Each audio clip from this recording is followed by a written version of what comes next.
Okay, I think we're ready. And for those of you that are just rolling in, our topic today is how to grow a ministry among busy schedules. We know from you and from our M2P community, you're busy as a minister, but you're also trying to help families that are dealing with crazy busy schedules themselves. So in the midst of all of that, how are we going to do ministry? And the way we do it is to have a very clear and focused approach, and that's what we're going to try to give today. Break it down for you almost like a checklist. We think you're going to appreciate it, and it will get your mind rolling and going on what to do this year in your ministry to parents. So now let's talk about what we're going to learn today during our time together.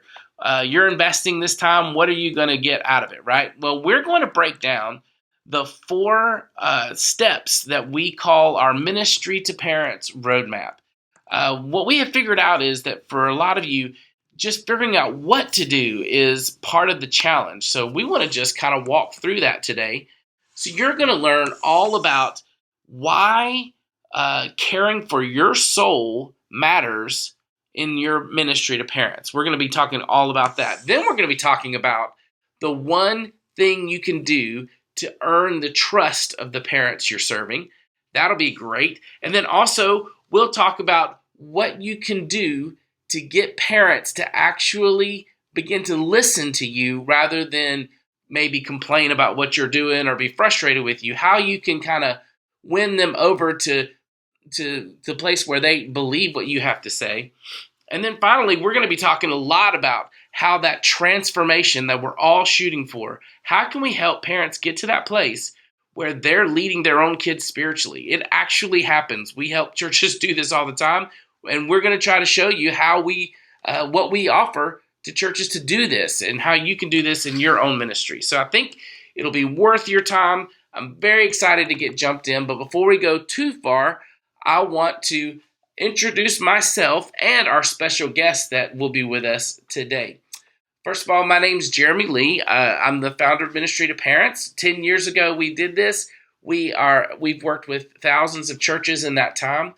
It's just an opportunity for us to get into and partner with churches and help them reach families. It's been an amazing experience. I've gotten to co-author a book called Pass It On with one of my heroes, Jim Burns.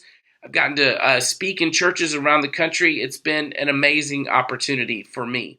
But what I'm most excited about today is our newest team member. She has come on full time recently to become our content director. And she has brought a new level of leadership to what we're doing in ministry to parents. And we just basically said, you guys have to meet this person and you have to hear and get to know her heart, because she has, first of all, she's the one who created the Ministry to Parents Roadmap. She has brought a new level of quality to our content. If you have seen our content recently just level up in its quality, it's all due to this lady. She has a master of divinity from Southwestern Seminary. She has over 20 years of experience, 24 years of ministry experience, including student ministry, women's ministry, speaking and Bible study conferences. She has so much to offer all of us, whether you're a children's minister or a youth minister. You're going to enjoy hearing from her and her. And if you're one of our members, we really need to get to know her, because she is, I promise, pouring into you more than you may even realize. And so it's exciting for me to welcome Elizabeth Lee to the webinar today. And in addition to all of that, I get the honor of being married to her as well. She is my wife, and we have two boys. We live in Nashville, and we're excited to be with you. So, Elizabeth, let me just turn it over to you to get us started. All right. Thank you, Jeremy, very, very much. I am very excited about being a part of Ministry to Parents and what it offers leaders. And I'm looking forward to doing this today with you guys. As Jeremy and I have been preparing for this, our hearts are very much, we are in your corner. We are for church leaders, and we are for supporting and encouraging you, children's ministers, children's leaders, youth ministers, youth leaders, student ministers. We are for you. And so this has been so exciting to prepare what we have for you today. So let's go ahead and get started, because as we've said, How do you grow a ministry among busy schedules? And the busy schedules part is the key because all of us have more on our plate than we know what to do with. Even just this week, I sat down and tried to list out everything I needed to do, not just as a leader working in ministry of parents, but also as a mom and helping getting the sheets washed and the things that need to do at the home and getting in the car and take care of the oil change. And there's stuff that have to take place in the home as well as stuff that takes place with work. And so how do we grow a ministry among the busy schedules? And at the same time, you guys as leaders, you're trying to reach people who have the same type of busy schedule. How does this all play out? So what we want to start is first take you through step one, and we're going to give you 4 quick, simple, practical ways while you're busy doing your life how to care for yourself, because step one of the Ministry to Parents Roadmap is to care for your soul. Why would you do that? Because it creates a healthy soul. Now, I know that seems silly because you would hopefully think, man, I hope the first point they give me is something that's going to just make my world all fall into place and I won't have any more stress. But what's interesting is the care for the soul piece. It feels irrelative, but actually, this is the one step that bleeds through all these other steps. To be a leader, the professional piece actually is influenced by the personal piece. And so this is why we have made this the first step of what we're going to care for. And when we refer to the soul, the word soul, care for the soul, we're using the word that's listed in the New Testament and the Old Testament, the Greek and the Hebrew together. That word soul literally means it's your whole being. It's your mind, your body, your spirit. So like in Genesis 2:7, when it says the Lord God formed a man from the dust of the ground and breathed into his nostrils the breath of life, and the man became a living being. The soul is the direct aftermath of God blowing or breathing his life into a person. So that's you. And so we believe that you can care for your entire being. This is so true. We believe that you can care for your entire being while running around doing your schedules in small incremental ways. So I'm going to offer you an example of 4 ways that you can care for your soul while you're busy. Number 1, it's the spiritual. Here's just one practical way. When you're spending time in devotionals personally, and sometimes that might be difficult because you're so busy helping do ministry, it's really hard to sit and have that intimate time with the Lord. But let's say you're having that time in devotional and you have a treasure that the Spirit has shared with you. And for a moment, you're treasuring that, and then you're like, oh my goodness, this would make a great teaching series, or this would make a great youth event, or this would be so great to teach our kids. And all of a sudden, we're doing a bunny trail, and I have so been here as a student minister and as a women's minister, because we get these nuggets in our personal devotional times, and then it's like, oh, this would be so great here, and then we're off. And so one way that you can care for yourself, care for the soul among the busy schedule is when you're in your devotional time. When he gives that little treasure with you, that moment, savor it. Don't give it away quite yet. In fact, assume that for right now, it's just for you unless the Lord states otherwise, because you're worth those nuggets of love that he has to offer too. Yes, the teenagers, the children, the parents, they're worth it, but so are you. So in that spiritual time, when he reveals something to you, hang on to it for just a little bit longer and let your own soul savor it. So that's number 1. Number 2 is the emotional, how to care for the soul. There's the spiritual, there's the emotional. In the busy schedules, you go, how do I do that? Like, how do I handle and talk about emotions? Well, we all feel very differently because some of us might be thinkers, some of us might be feelers, but anyone with a pulse has the ability to feel. And so one way to care for yourself emotionally, and this is just a very practical way, you can do this in the car, on the way to drop off or pick up, or on the way to a staff meeting, or maybe actually on the way home from a staff meeting, is to just name a hurt. It's one very practical way to care for yourself. When you're on your way home from a staff meeting and you feel like someone made a comment and then it just hurt, rather than just going over and over and over in your head about it, just say out loud, you know what?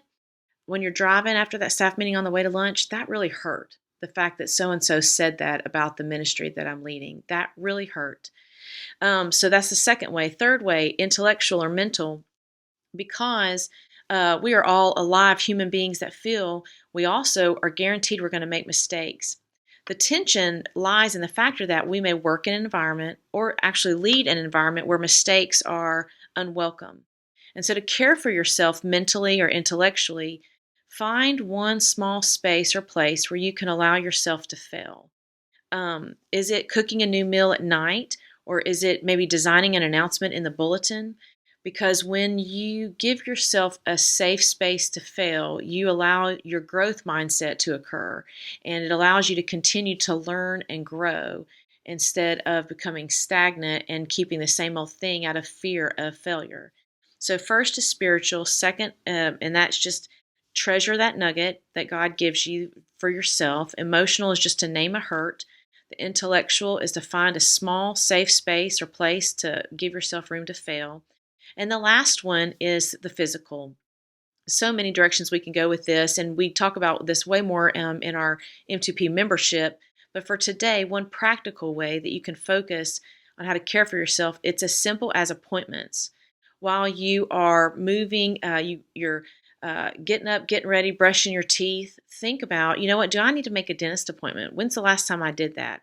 When's the last time do I need to get my eyes checked as I'm driving into work? And when you get there at 8 o'clock and you pull out the planner and you open up the calendar and you go, okay, what do I have today? The first phone call you make of that day is, hey, you know what? I'm just going to make that appointment. I've been needing to have that part, that whatever checked out. And so I'm going to get that done and schedule it maybe 2 weeks from now or whenever they can get me in. And so these small moments, as practical as they may seem and small as they may seem, together are actually, they lead to the fact that you're caring for your soul.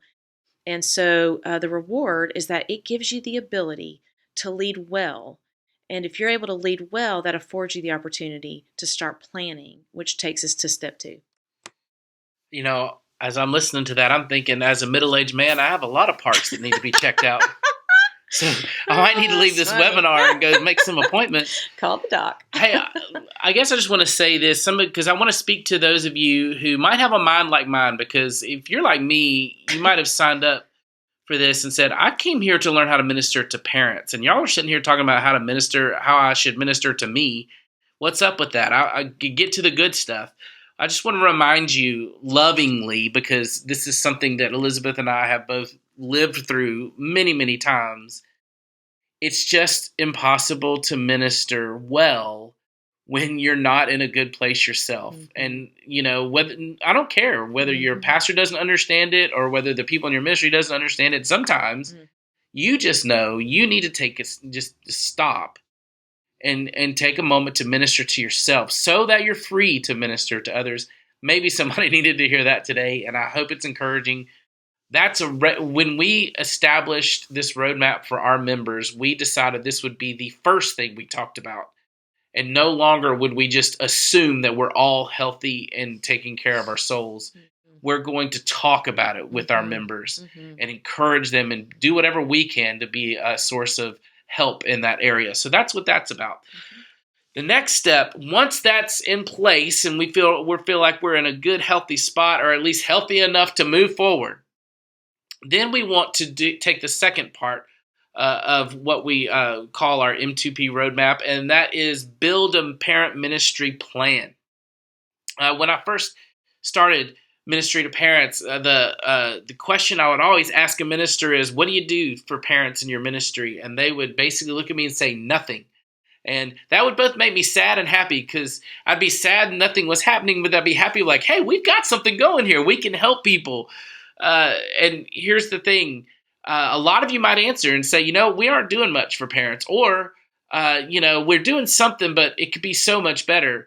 And you begin by getting yourself together and making a plan. That is, when you're actually starting to minister to parents, that is the first place. But it's a nice thing to say you want to make a plan, but what the heck is the plan consist of? Well, I'm going to try to take that off your plate today. I'm going to give you the 4 things that that help make up an actual plan. And then I'm going to finish by telling you why the heck that's all so important and what you get from it when you have a plan. So here's the first thing: safety. and you might say safety, but here's the thing: in the world of busy families and busy parents, we are taking our kids all over the place. We're dropping them in activities and sports, and it's become and we also though are living in a world that's becoming less and less safe for our kids, and parents are concerned about this. And the reality is, before they ever even drop their kids off, you might be thinking that they're thinking about your logo or the decorations in your room or your strategy for biblical discipleship, and what they're really thinking is my kid going to be okay? Is my kid safe? And so the one thing we try to help our members and M2P member put together is not just that they have a safety plan, but they have a way of communicating to parents ahead of time that there is a safety plan in place. It's so helpful. So think about safety when you're putting your plan together. The next thing you want to do is you want to think about training. And again, we've kind of been talking about busy, you guys being busy as church leaders, the families being busy, but you know who else is busy is the volunteers that you're working with. And they've got such little time. And volunteers, they are like saints, man, because and some of you are volunteers that are listening, and I just believe in my heart, y'all are going to be first in line in heaven. So keep going. That was a joke. I think we're all going to be good. But the point is, the volunteers, they're working their own jobs, they're taking care of their families, and with that precious little leftover of time, they're giving some of that because they believe they can make a difference in the ministry that you're a part of. So training them well is a gift. Now we work hard, I'm sure, to train our volunteers to work with children and teenagers, but there should also be an element in the parent ministry plan to train them of how to connect with parents. And there's a whole nother layer of that. And we love to give those tools to our members, but you should also be thinking about that as well. Training volunteers to connect to parents, not just the kids and teenagers. All right, so we've got safety and training. Now let's talk about organization. Organization is huge. Elizabeth and I love to joke about our sons play football, and we the football coach of that team, we laugh because like 10 months before the season, he calls a meeting. It's amazing. and he hands out a calendar with like every day. It's great. She thinks it's great. I'm like, overkill. But here's the reality.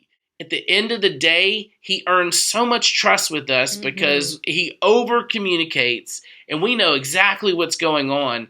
And when we think about organization, we think about people like that coach who go the extra mile in the way they organize their program, and it just shows to parents, this person knows what they're doing, and if I allow my kid to be a part of this, something's going to happen because this isn't chaotic. There's purpose to this, and it's organized. So organization is huge, and we love to help our members get super organized, especially when it comes to parents.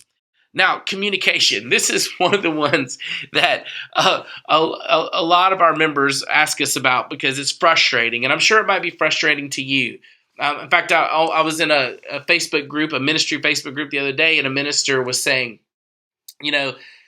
a kid came up to me and asked about the deadline for the event, which was yesterday, after I had tweeted it, put it in the bulletin, put it on Facebook, made announcements. He went through the whole list. And that's our lives, isn't it? How do we communicate because in a busy world where everyone's communicating to parents about everything, how do we get our message to them in such a way where they'll listen? Well, we've learned from some of the best churches out there how to get this done, and we share those with our members. But one of the things we want to make sure you're thinking about is that communication is part of your plan, that you're communicating well. So these are the 4 things: safety, training, organization, and communication. When you have a plan that has those 4 elements, you are going to earn, this is so important, you're going to earn the trust of busy parents. And when you earn the trust of busy parents, they now have their hearts open and they're saying, I'm willing to let you influence me because I trust you. You've got your stuff together. You have a plan. And that is such a priceless gift when a parent has said, "We trust you with our kids," because they're the it's what parents value so much is the kids and the safety, and so it's kind of like this football coach that we're joking about. But we trust him, and we trust the way he's handling with our kids. And so when the parents hand you that trust, you are given an incredible gift of influence. And so, what do you do with that influence, right? When you start to realize, oh my goodness, these parents are actually listening to me, they are respecting me. What do I do with that? And that's where we pose the thought, this is your opportunity to encourage parents. And the word encourage is literally speak courage into them. That's what encouragement is. And that's step 3 on the roadmap, which is leaders encourage parents. So you go, okay, they are now listening to me. I now have influence in their lives. Um, and or they are now opening up, and they're willing to consider what I have to say. So what does that look like with busy schedules? Your busy schedule, their busy schedule. So we're going to give you 4 practical ways to encourage parents among the busy schedules. And I suggest, I had a little saying, study them through the small talk. Often, as you are a leader, you might be going to ball games, or you might be going to events in the community, or going to the Christmas parade in your town, or going to some kind of gathering you might have Sunday night church. And so as part of your job description is to be there on Sunday nights and to set up and take down, or just attending worship. So at times there's just small talk that's required. And so one of the ways that you can encourage parents that doesn't require any extra appointment on the calendar is to study these parents through the small talk. So first, one of the ways you can encourage parents is through support. And the way you can support them is when you're having small talk with these parents, just start asking the question, what did you do this weekend? And then just listen. But listen with intention, and begin to ask multiple families this question, and look for any recurring themes within their answers. Are they all going to the same event? Did they all end up going to some activity together? And as you begin to listen with intention, if they are going to some place or some activity, can your ministry partner alongside that company or that event or that activity so that you can support families in the community? So you literally can do spend your ministry time it's basically allowing your schedule and their schedule to align. And so it's a way to support them. And it just starts by having a little bit of small talk, and you're intentional with your small talk. Second is education. So many parents are so busy, they don't want time, and I have air quotes here, for class. They don't want to go to a class or a seminar. So how do you create the need for it? In those small talk moments, as you're just chit chatting, maybe before worship or after worship, ask them, how's it going with so and so? Maybe name their kid, if it's second grader, sixth grader, 12th grader, and just listen to them. Just take mental notes. And as you begin to do that and almost kind of interview the parents, is there a recurring theme that's taking place? And as you begin to see if there's a recurring theme, is there an Instagram that you could create based off a word swag app, right? And just put some kind of simple encouragement. Or could you take the word swag app and put a quote in there and put it in the bulletin? Or it's just creativity. Use creativity to educate. It doesn't always have to be a class or a seminar, but are there other ways that you could educate? Third is inspiration. As you're watching parents interact with each other during small talk, who are the influencers? And it could, because there's always an influential 1, 2, 3 set of parents among each other with their peers. And who are the influencers? And one of the ways is if you can begin to see, hey, that family has a real positive influence. You know what? I'm busy, they're busy, but I'm going to take that set of parents, that mom and that dad, or that mom or that dad, I'm going to take them, get a cup of coffee, and I want to share them with them what these online parenting classes, if you're an M2P member, we have these online parenting classes. They're little 4-minute encouragement videos. They're incredible. They're actually our most popular product. You say, hey, this is what we have to offer that's encouraging parents. Would you try it? And if you like it, would you recommend it to a couple of other parents? Or if it's, hey, I've really learned that we have a lot of parents struggling with technology, and I'm going to start putting out a couple of Instagram pictures on the bulletin or social media. Would you share those for me? Ask those parents to basically be the voice for you, because ultimately the end goal is that parents receive content, but it might be better use to be inspired by another parent rather than through you. So think creatively. So support, education, inspiration, and last is community. As you're studying these parents through small talk, ask parents the question, um, hey, as you're listening to them, think about which family could benefit from them connecting with another family. You kind of become a connector, so to speak. And as you're listening, then you can respond with, "Hey, do you know so and so? Would you like for me to connect you guys?" Because the goal is to help them learn how to create community. Because guess what?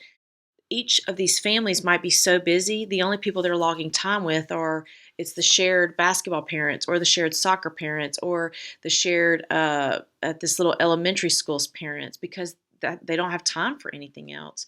And so they might not know of another family who is struggling with this. And of course, ask permission so you don't betray confidence, but say, may I have permission to share your information with this family, and let me get you two guys together.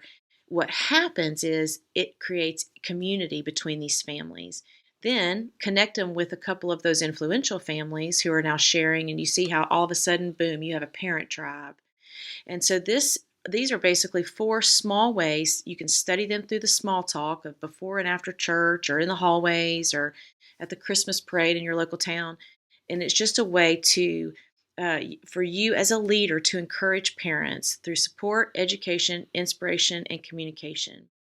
And the reward of this, what you will benefit from, is you'll begin to see that as they uh, have courage now to step into their role of parents because they're not alone, they've got community. You're speaking into them, you're putting courage into them. They're going to be ready to take personal responsibility for leading their kids spiritually. And that's what we're here for. This is why we end with this one, because we want parents to take personal responsibility to lead their kids spiritually. So let's track back for a second, all the way to the beginning of the roadmap. The first thing we said was your own personal soul care as a minister is the place to begin, because, like we've said, you when you feel that personal health and you feel full yourself, it's easy to give, and that's just a priority. It should be a priority for all of us, but definitely in this process, that's where we have to begin. And then we make a plan. The reason why we make a plan is because no one's going to open their heart to us until they trust us. And so once we make a parent ministry plan and we can show the parents they can trust us, then they're free to open their heart to us. And boy, when they open their heart, then what Elizabeth just went over, we can encourage the actual parent. We can focus on them and talk about their needs, their hurts, their pains, and really begin to minister to them like we minister to the kids and teenagers and focus on them. But now, once that encouragement happens and they feel that connection to you, now they're going to let you influence them. And when you begin to be able to influence them, you can inspire and lead them to lead their kids. And this is the transformation that we are shooting for. All of us are shooting for in this family ministry to parents thing we're trying to do here, is we want to get to that place where we're living out Deuteronomy 6, and we're following that blueprint that God laid out, where parents become the greatest spiritual influence in the lives of their kids, and then they share that and lead from generation to generation. They pass down faith. That's what we're trying to accomplish. And one of the best ways for us as ministers to do that is to follow this process all the way to this point. So now, I have taken time to care for my own soul. I've put a plan together. I've encouraged the parents and earned their trust. Now I get a chance to help them lead their kids. So what does that look like? Well, let's break that down into 4 pieces. First of all, we teach parents to focus on relationship. This is so huge, because when I first began this working and engaging with parents, one of the things I learned was there was a good group of those parents that were skipping this step, and they were just trying to lead their kids spiritually and do all of the other things we're going to be talking about, but they weren't taking that extra time of building a real relationship with their kid. And I'm going to tell you, relationship is a beautiful thing because it covers mistakes. Elizabeth and I talk about this all the time with our boys. If we just spend our efforts on having a real relationship with our boys, like a real one, where we can talk to each other and they like actually trust us and we trust them, and there's like a real relationship, that covers a ton of mistakes. And to help equip parents to build relationship is key. So as you're putting this part of your plan together, you want to help them, because especially in a busy world, relationship is tough. So how do you leverage the time in the car as you're driving from place to place? How do you make sure and identify when your kid's actually ready to talk each day? Figure out that time and maximize that time. Mhm. We have 2 kids. One of them is our youngest is it's like 6 in the morning, and our oldest is like 10:30 at night. I'm so tired. So usually I handle 6 in the morning, and Elizabeth handles 10:30 at night more often than not. But we all have our times when we are awake and want to talk, and how do we leverage that? Mm-hmm. So, and then here's another element, especially with busy families in a busy world. The actual, you can't escape this process. When Elizabeth and I were talking about the roadmap, I remember saying to her, there just has to be biblical teaching. And that's what this next step is. You just got to help parents. You're just going to have to teach their kids the Bible. One of the things that's challenging here is because parents are pretty busy and it's hard for them to learn the Bible. And so they feel intimidated and nervous, and they're like, I'm not a seminary professor. I'm not a Bible teacher. Mm-hmm. Why do I need to teach I'll just bring them to church. And we all understand that that's just not how it works. Mm-hmm. So one of the most beautiful ways, once we have earned the right to do so in the lives of these parents, one of the things we can really prepare them to do is to help them and give them a resource they can go to learn how to teach their kids the actual Bible. Mm-hmm. We all understand the power of God's Word. Mm-hmm. We understand what it can do in the lives and souls of the kids, and that's this transformation we're all shooting for. Well, that we've got to have a part of our plan has to be, how are we going to actually help parents teach the Bible without making them feel guilty for not knowing it themselves? Mm-hmm. And I don't know about you, but I remember some of the most greatest discipleship that I had when I was a youth minister was when parents would sign up to teach a class or a small group, and they may not have huge knowledge about the Bible, and they were learning as they were teaching, and it was bringing them their souls, making their souls alive. That dynamic can really happen in this part of the process. The third thing we wanted to talk about was helping parents teach their kids what it looks like to be wholehearted. Now, this is, a term that a lot of people are using right now, but it's actually, it just speaks that term whole is really a biblical term more than anything else. And it's just that connection of the mind, body, and soul working together, being present and being alive. And in a busy world that's filled with distractions and cell phones and screens and all those things that we battle every day, it's just becoming more and more difficult for adults and kids to be wholehearted and present, and to know what they're feeling, understand what that feeling means, and know how to respond and move forward with that feeling. To avoid medicating or trying to numb pain, and to feel that pain, understand what that pain means, learn from it, and move forward. All of that, there's processes to that. And what a gift parents can give to themselves and to their kids to learn that. Well, you know what? That's something we can actually teach them. We can give that to them.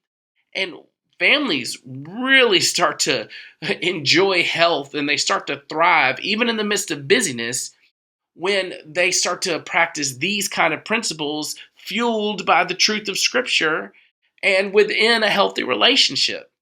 And then our last element to this that could get everybody excited, and this is what I love to tell parents. Every parent can do this part. You don't need seminary degrees, and this part is prayer. We can just pray. This is just simply making requests to God. But there's so much power to prayer that we have the opportunity to teach parents. They may not realize that they could speak on behalf of their kids in the heavenly realm in powerful ways that they may not even know is possible. We can teach that to them. And the reality is, because their position as parents, they have a voice in the spiritual world, and that they can speak to their kids on the behalf of their kids in ways that they may not know. And we can introduce this to them. There is so much that we have to offer parents that it's a whole world that a parent has in the life of their kids spiritually that they may not even know. And it's scary for some parents to realize this, but we can be their encourager. We can help them do this.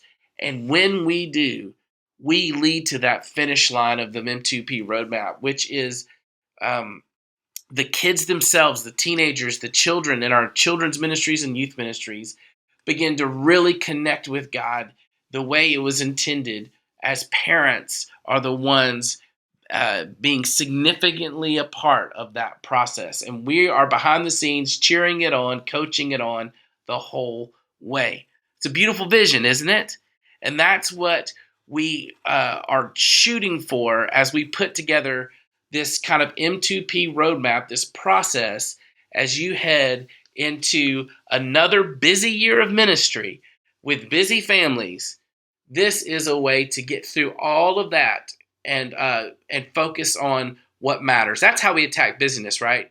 Is you get down and you make sure the time you have, you spend it on what matters most. I'll leave it to you. I'll give it back to you to close this out, Elizabeth. So one of the, as we're closing it out, one of the things I thought about when we were talking about busyness is really time. And time is truly the most valuable commodity, because every human being on the planet gets their equal share of 24 hours. And there's just not, like, how are we going to choose to manage that time? And so one of the things that is helpful is that when we take the step of saying, you know what, I'm going to accept the limitation, because that's a reality, is that our time is limited. And I think sometimes I know I don't do this consciously. It's more like subconsciously, is I fight that. I don't know why I fight it. It's not like I'm going to extend 24 hours into 36. And so it's like, okay, 24 hours is all I have, and half of that needs to be sleeping. And so my time is half limited. Of that? 12 hours of sleep? Okay, maybe. No, maybe I love your idea. 10. Hey, everybody, let's all sleep 12 hours. Okay, maybe 10, maybe 8. I do love to sleep. But it's accepting the limitation. And I think when we accept the limitation, okay, my time is limited, what that does is that then allows it to become crystal clear, the difference between what I call the shoulds and the needs. If my time is limited, then all those little things that I say in the back of my head I should be doing, I'm able to, and that might come, and when I say that, it's stuff that's more from a place of maybe shame, or a place of I should be doing this versus this is what I need to do. And so when we accept the limitation, it makes it crystal clear what we need to do, and now we can prioritize. Thank you guys for spending time with us. I hope you enjoyed hearing from Elizabeth. The exciting thing is, you're not just a one-time guest, are you? You're here. You're in. Yep. It's exciting. We're at a place in our lives where you're able now to give full-time energy to serving ministers, because our boys are getting older. Yes. And you have served them for so long, and now it's time for you to get back into serving ministers. And what a great gift that it's going to be to our whole community. You guys are going to love it, I promise. Thank you for being with us. If you have any questions, you can email us, info@ministrytoparents.com. I'm Jeremy. This is Elizabeth. I hope you guys have a great week of ministry. Hope you enjoy it.